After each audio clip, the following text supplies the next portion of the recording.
आप सभी लोगों का मेरे YouTube चैनल पर बहुत बहुत स्वागत है। शंकराचार्य ने अपना एक दर्शन दिया है भारतीय दर्शन में, जिसको अद्वैतवाद कहा जाता है। रामानुजाचार्य ने अपना दर्शन दिया है जिसको विशिष्टाद्वैतवाद कहा जाता है। तो इन्हीं दोनों दर्शनों की तुलना आपके सामने की जाएगी। हम एक एक करके तुलना करेंगे तो तुलनात्मक अध्ययन से हमें समझने में मदद मिलेगी कि वेदांत दर्शन की इन दो शाखाओं के अंतर्गत ब्रह्म के संबंध में क्या विचार प्रकट किया गया है, जीव के संबंध में क्या विचार प्रकट किया गया है और जगत के संबंध में क्या विचार प्रकट किया गया है। ये जो जगत हमको दिखाई पड़ रहा है ये शंकराचार्य के हिसाब से किस स्वरूप का है और रामानुजाचार्य इसको किस स्वरूप का मानते हैं और क्यों मानते हैं, उसके पीछे क्या तर्क देते हैं। दोनों ही दार्शनिक क्या तर्क देते हैं, विचारक क्या तर्क देते हैं, इसको देखेंगे। तो पहले हम थोड़ा सा एक विवरण देख लेते हैं कि भारत में 1500 ईसा पूर्व के अंदर अगर हम विचार करें तो ऋग्वेद की रचना हुई। उसके बाद फिर यजुर्वेद, सामवेद और अथर्ववेद 3 प्रकार के वेद आए। 1000 यानी 1500 ईसा पूर्व से 1000 ईसा पूर्व तक सिर्फ ऋग्वेद था। उसके बाद फिर सामवेद, यजुर्वेद, अथर्ववेद 3 और वेद आ गए। इनको उत्तर वैदिक काल कहा जाता है। तो ये 4 वेद हैं, इनका खुलासा ब्राह्मण ग्रंथों में किया गया। फिर वेदों के अंदर कुछ दार्शनिक बातें थी, उनका खुलासा आरण्यक ग्रंथों में किया गया क्योंकि अरण्य जंगल में लिखे गए थे। और उसके बाद फिर विस्तार से आत्मा परमात्मा के बारे में, इस प्रकृति के स्वरूप के बारे में, जगत कैसे बना है, उपनिषदों में विचार किया गया। 108 उपनिषद हैं। तो संक्षेप में आपके सामने बात रखी गई ताकि एक पहले से हमें पता रहे कि जो उपनिषदों का दर्शन है, जिनको वेद का अंतिम हिस्सा वेदांत कहा जाता है, क्योंकि वेद हैं 4, फिर ब्राह्मण ग्रंथ है, गद्य में खुलासा है, उसके बाद फिर आरण्यक ग्रंथ आ जाते हैं और उसके बाद फिर उपनिषद आते हैं। तो कहने का मतलब है कि वेद का अंतिम हिस्सा होने के कारण इनको वेदांत कहा जाता है। शंकराचार्य का वेदांत दर्शन के अंतर्गत जो मत है उसको अद्वैतवाद कहा जाता है, जिसके तहत एकमात्र ब्रह्म की ही सत्ता है, बाकी किसी की सत्ता नहीं है। यानी कहने का मतलब यह कि ब्रह्म हमेशा से है, उसको किसी ने पैदा नहीं किया है, वही सबको पैदा करता है, वही इस संसार को थामे रखता है, उसी के यानी उसी से जीवों का प्रकटीकरण होता है, उसी में लय हो जाता है, सारी चीज़ें उसी में चली जाती हैं, विलीन हो जाती हैं। कहने का अर्थ यह है कि वही इस जगत को निर्मित करता है। ये पूरा संसार जो हमको ये प्रपंच दिखाई पड़ रहा है जगत का, ये उसी ने निर्मित किया है। तो ये प्रश्न होगा कि किस प्रकार से निर्मित किया है, क्या ये जगत वास्तविक है या आभास है, प्रतिबिंब है, जैसे हम तस्वीर देखते हैं वैसी, कोई छाया है, जैसे हमें दीवार पर किसी की तस्वीर नजर आती है, छाया नजर आती है। तो कहने का अर्थ ये है कि जो ब्रह्म की विचारधारा है उसको देख लेते हैं। तो शंकराचार्य बताते हैं कि एकमात्र ब्रह्म की सत्ता है। वो सत्ता जो है उसका हम स्वरूप अगर देखें तो वो सत्य चित आनंद से युक्त है, यानी सच्चिदानंद की विचारधारा है। सच्चिदानंद का मतलब है कि वही एकमात्र सत्य सत्ता है, वही चैतन्य से युक्त है, चित्त सत्ता है और आनंद से युक्त है। कहने का अर्थ ये है कि अगर हम आत्म साक्षात्कार की प्रक्रिया द्वारा अच्छे आचरण करते हुए, लोक कल्याण में रत रहते हुए अपने अंतःकरण को शुद्ध कर लें तो ये भौतिक शरीर हमारा जो है माया से बना हुआ है। इसी के अंदर हृदय है, हृदय के अंदर आत्मा रहती है, उसी आत्मा के प्रकाश से ये हमारा शरीर संचालित हो रहा है। हम तरह तरह की क्रिया कर पाने में सक्षम हो रहे हैं। वो आत्मा, इसको जीव कहा गया, हम आत्मा कह सकते हैं। तो उस कई प्रकार के नाम होते हैं, जैसे जीव शब्द भी आता है, आत्मा है। तो जीव के बारे में बताया गया है कि जो ये हमारा शरीर है ये भौतिक है, इसी के अंदर एक अभौतिक सत्ता आई है, इसको आत्मा कहा जाता है। तो अंतःकरण में जब आत्मा व्याप्त हो जाती है तो उसको जीव कहते हैं। जीव का मतलब है ये भौतिक और अभौतिक तत्वों का मेल जो होता है उसी को जीव कहा जाता है। और जब आत्मा की बात की जाती है तो आत्मा ब्रह्म का ही अंश है। तो जीव में सिर्फ भौतिक तत्व भी शामिल हो जाता है, लेकिन जब हम सिर्फ आत्मा की बात करते हैं तो वो ब्रह्म का अंश होती है। तो कहने का अर्थ है कि आत्मा जब हमारे हृदय में आ जाती है तो हमारा शरीर जो है वो क्रिया करने लगता है, हम संसार में जीवन जीने लगते हैं। तो ये हमने देख लिया कि आत्मा की वजह से ये हमारा भौतिक शरीर जो है वो संचालित होता है। तो एक प्रश्न उठेगा कि इस भौतिक शरीर को किसने बनाया है? क्या इसकी जो तस्वीर है, हर इंसान का अपना चेहरा अलग होता है, रूप रंग अलग होता है, कद काठी अलग होती है, नाक नक्शा अलग होता है। तो इसका निर्धारण कैसे किया जाता है? तो वही ब्रह्म के द्वारा पेट के अंदर ही कर दिया जाता है। जिसकी तस्वीर जिस प्रकार से निर्धारित कर दी जाती है, जितनी कद काठी आकार प्रकार निश्चित कर दिया जाता है, जैसा रंग रूप निश्चित कर दिया जाता है, स्त्री लिंग में आना है कि पुल्लिंग में आना है, पुरुष बन के आना है कि स्त्री बन के आना है, इसका निर्धारण सब हो जाता है। तो यह ब्रह्म के द्वारा ही पेट में कर दिया जाता है, उसकी तस्वीर निर्मित कर दी जाती है। फिर हम कह सकते हैं कि भ्रूण का विकास होता है और फिर एक शरीर हमारा पेट के अंदर, माँ के पेट के अंदर निर्मित हो जाता है, जो भौतिक तत्वों से बना होता है। उसके अंदर एक अभौतिक सत्ता भी होती है हृदय के अंदर, जिसको कि आत्मा कहा गया है, और उसी आत्मा से ये शरीर चलता है। तो हमने देख लिया कि शंकराचार्य के दर्शन में एकमात्र ब्रह्म की सत्ता है, लेकिन ये जो जगत हमको दिखाई पड़ रहा है, संसार दिखाई पड़ रहा है, ये व्यवहारिक दृष्टि से सत्य है, वास्तविक नहीं है, ये माया से निर्मित है। तो प्रश्न उठेगा कि माया क्या है? तो माया के बारे में बताएगा कि माया एक शक्ति है, एक पावर है। जैसे लोहे को हम चुंबक के पास ले जाते हैं तो चुंबक जो है लोहे को खींच लेता है। तो कैसे खींचता है? एक शक्ति है, एक पावर है। जादूगर के द्वारा जो है वो नोट निकाली जाती है तो हमको लगता है कि हकीकत में नोट निकल रही है, लेकिन वहाँ नोट रहती नहीं है। रस्सी में हम सांप को देखने लगते हैं, रेगिस्तान में जल को देखने लगते हैं, तो वहाँ जो भी सत्ता हमको प्रतीत हो रही है, जो सत्ता दिखती है, वो रहती नहीं है। नोट वास्तविक नहीं रहती, रेगिस्तान में पानी वास्तविक तौर पर रहता नहीं है। हमें रस्सी पड़ी हुई दिखाई पड़ती है, सांप दिखता है, वहाँ सांप होता नहीं है। तो कहने का अर्थ ये है कि ये इस प्रकार का भ्रम हमको होता रहता है। तो इसी आधार पर बताया गया कि ये जो संसार है, ये ब्रह्म ने माया की शक्ति से पैदा किया है।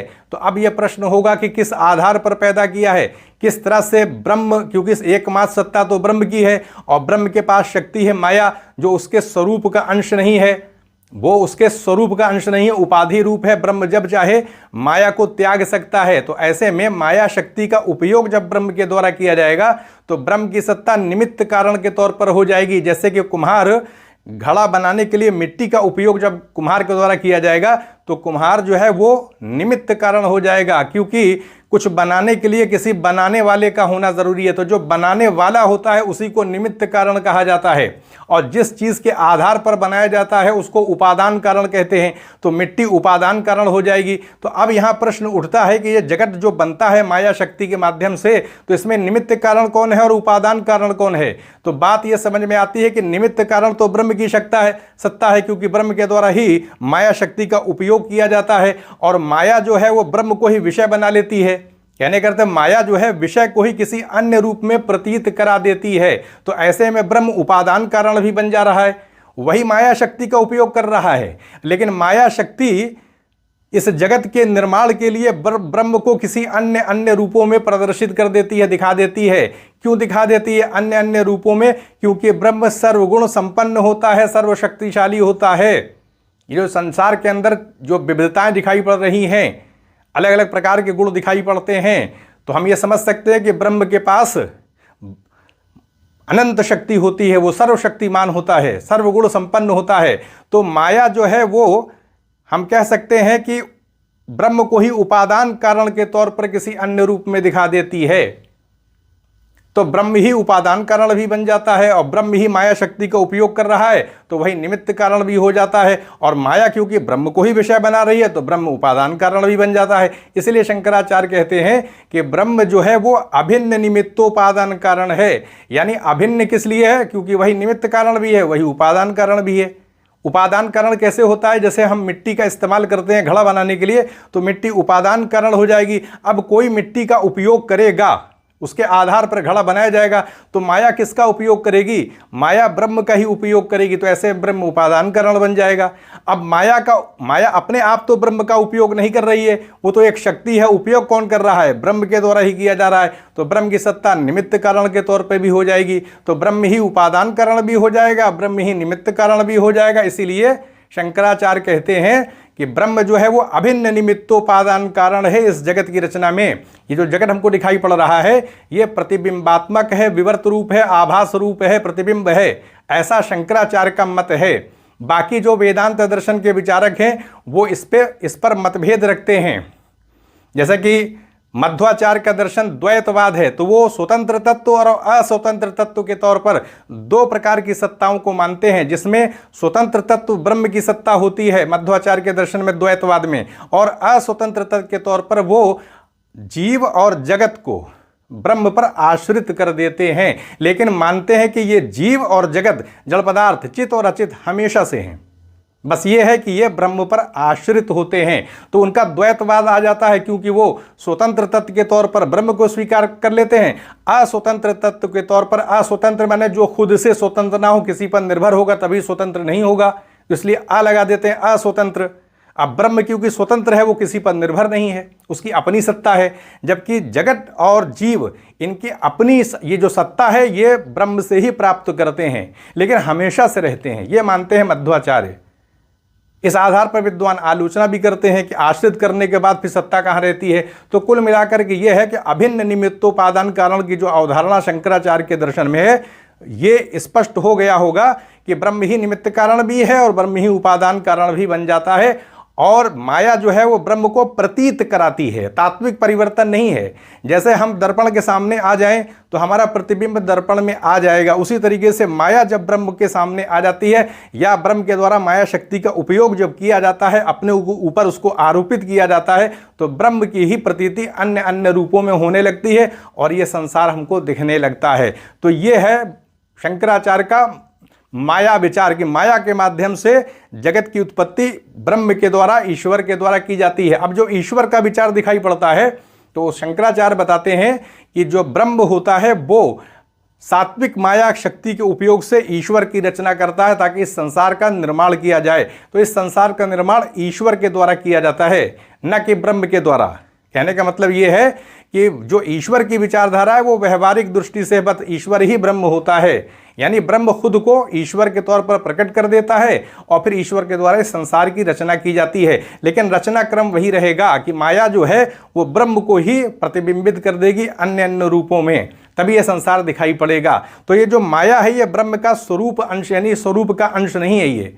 और ब्रह्म जो है वो कह सकते हैं जो जगत है वो तात्विक परिवर्तन नहीं, जैसे दूध से दही बन जाती है वैसा परिवर्तन नहीं है। जो प्रतिबिंब होता है वो वास्तविक कहाँ होता है, लेकिन हाँ जब तक प्रतीति होती है हमें वास्तविकता नजर आती है। इसीलिए व्यवहारिक दृष्टि से शंकराचार्य मानते हैं जगत की सत्ता है, लेकिन पारमार्थिक दृष्टि से विचार किया जाए, हमेशा के संदर्भ में विचार किया जाए तो सिर्फ एकमात्र ब्रह्म की सत्ता है। तो हमने ये समझ लिया कि जो जगत का निर्माण हो रहा है ये व्यवहारिक दृष्टि से सत्य है, ये वास्तविक दृष्टि से सत्य नहीं है, ये प्रतिबिंबात्मक है, विवर्त रूप है, यानी आभास है, जैसे हम दीवार में प्रतिबिंब देखते हैं। तो ये हमने समझ लिया। अब जीव की विचारधारा आ रही आत्मा की, तो बता दिया कि आत्मा ब्रह्म का ही अंश है, वो ब्रह्म से अलग नहीं है।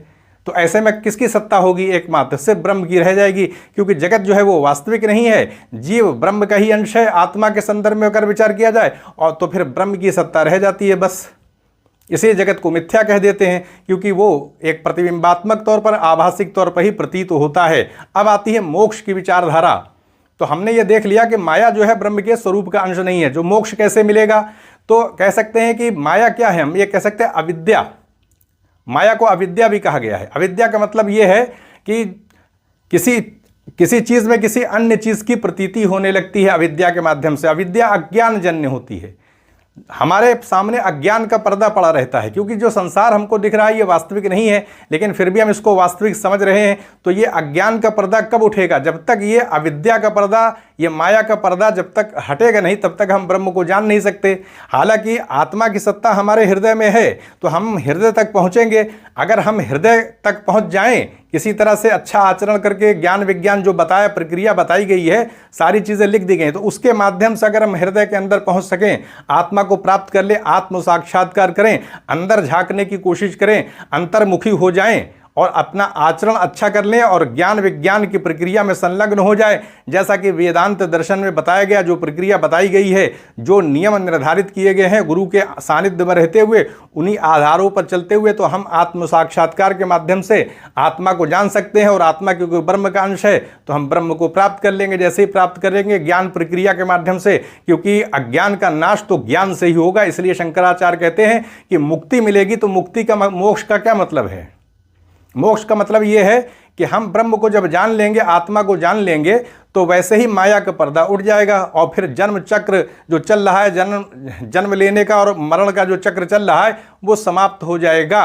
और फिर हमें आनंद की प्राप्ति भी कहीं ना कहीं हो जाएगी और हम संसार के दुखों से मुक्त हो जाएंगे, जो दुख भोग रहे हैं उससे मुक्ति मिल जाएगी।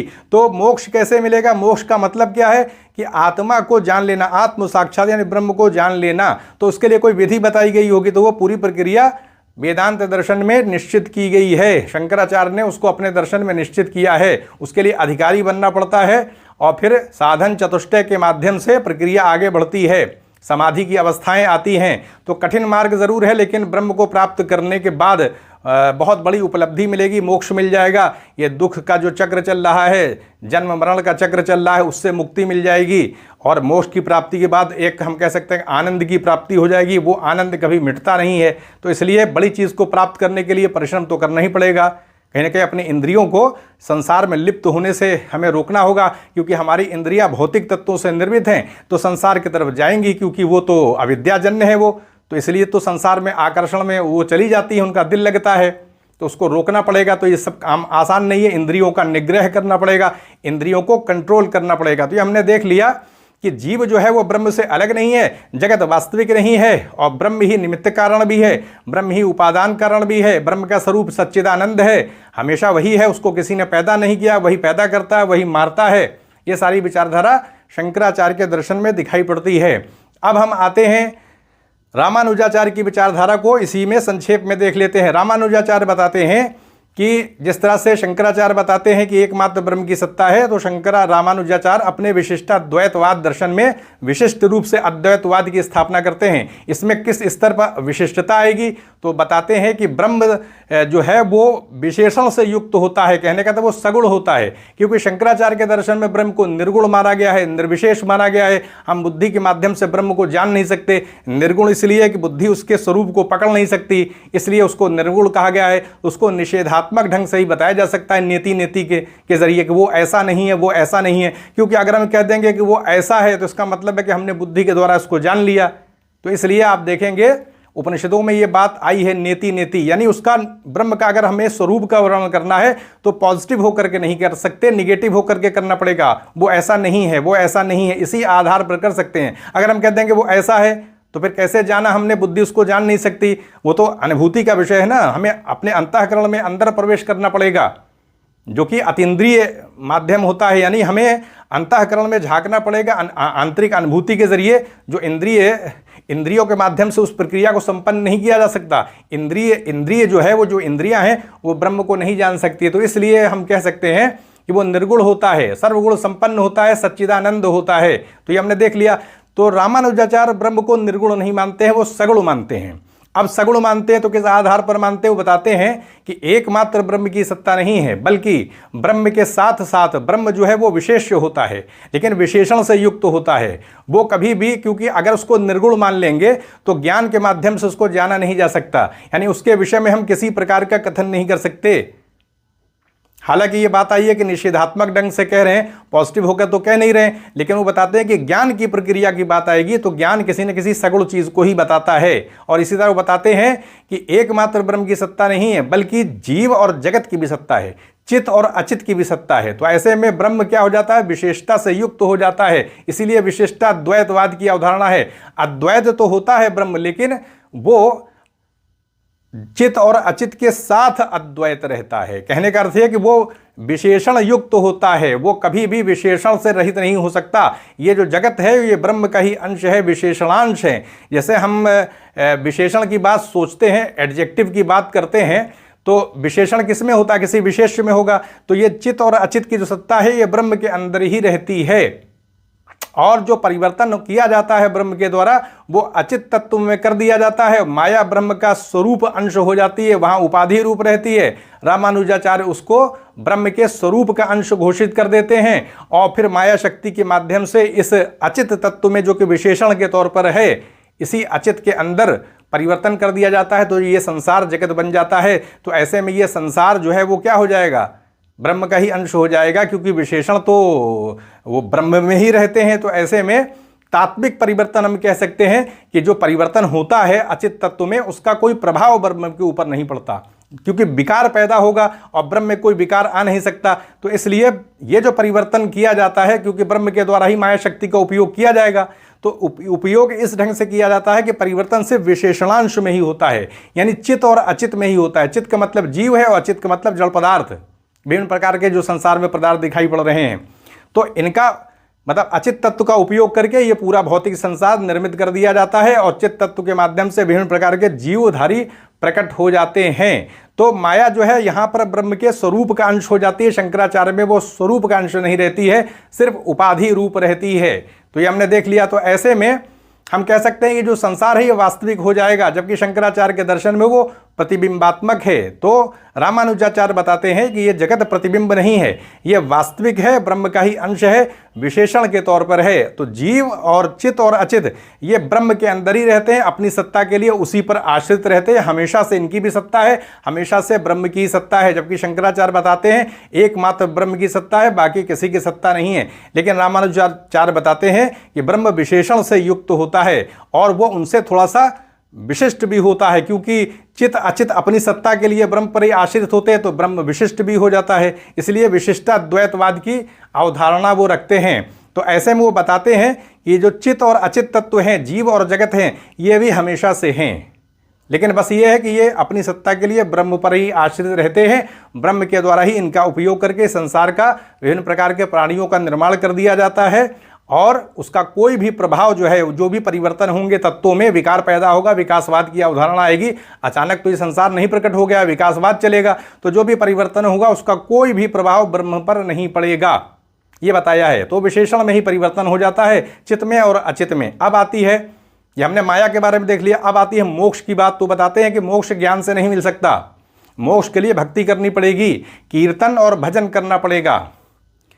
इसके माध्यम से क्या होगा कि जब हम करते रहेंगे और शरणागति पूर्ण रूप से ले लेंगे, प्रपत्ति मार्ग पर चले जाएंगे, पूरी तरह से ब्रह्म में ही अपना ध्यान लगा लेंगे, तो ब्रह्म के द्वारा ही फिर मोक्ष प्रदान किया जाएगा। तो कहने का अर्थ है कि रामानुजाचार्य के दर्शन में जीव अपने प्रयासों से मोक्ष नहीं प्राप्त कर सकता, बस वो भक्ति कर सकता है, शरणागति में जा सकता है, भजन कीर्तन कर सकता है, लेकिन मोक्ष जो है वो ब्रह्म के द्वारा ही प्रदान किया जाएगा। जबकि शंकराचार्य के दर्शन में क्योंकि माया को हम हटा देंगे ज्ञान के माध्यम से, तो वैसे ही हमको मोक्ष मिल जाएगा। लेकिन रामानुजाचार्य ऐसी बात नहीं कहते हैं, वो भक्ति के माध्यम से बताते हैं, वो ज्ञान के माध्यम से बताते हैं। तो ये भक्ति को आधार बना देते हैं, शरणागति करनी पड़ेगी, हर प्रकार से संतुष्ट रहना होगा, जीवन में जो कुछ भी हो रहा है सब उसी की इच्छा मानते हुए, उसी की भक्ति में भजन करते हुए, कीर्तन करते हुए, उसका जो है हम कहीं से कहीं एक तरह से दासत्व ग्रहण कर लेंगे, दास भाव से उसकी भक्ति करेंगे, तो फिर प्रसन्न होकर के ब्रह्म के द्वारा मोक्ष प्रदान कर दिया जाएगा।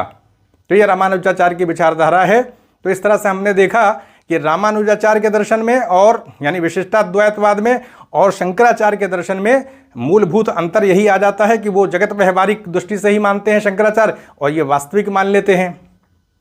और इसी तरीके से अगर हम देखें कि जब जगत वास्तविक हो जाता है, कहीं ना कहीं वास्तविक हो जाता है, तो फिर विकासवाद की प्रक्रिया इसमें, क्योंकि निरंतर जगत में परिवर्तन होता रहता है। तो हमने ये देखा कि अगर हम देखें तो रामानुजाचार्य के दर्शन में ब्रह्म भी निमित्त कारण भी हो जाएगा और ब्रह्म ही उपादान कारण भी बन जाएगा।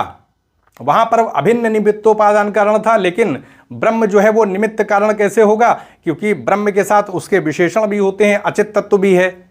तो ऐसे में वो ब्रह्म का ही तो अंश है, तो ऐसे में ब्रह्म ही निमित्त कारण भी हो जाएगा और ब्रह्म ही उपादान कारण भी हो जाएगा। बस अंतर सिर्फ इतना है कि जगत जो है कहीं ना कहीं अपनी सत्ता के लिए आश्रित तो रहता है, लेकिन होता है वो ब्रह्म का ही अंश है। वहाँ पर जगत होता ही नहीं, माया जन्य होता है, माया के माध्यम से ब्रह्म के को ही अन्य अन्य रूपों में दिखा दिया जाता है, तो जगत के पदार्थ नजर आते रहते हैं। वहाँ जगत नाम की कोई चीज़ रहती नहीं है, बस वो माया के माध्यम से प्रकट कर दी जाती है।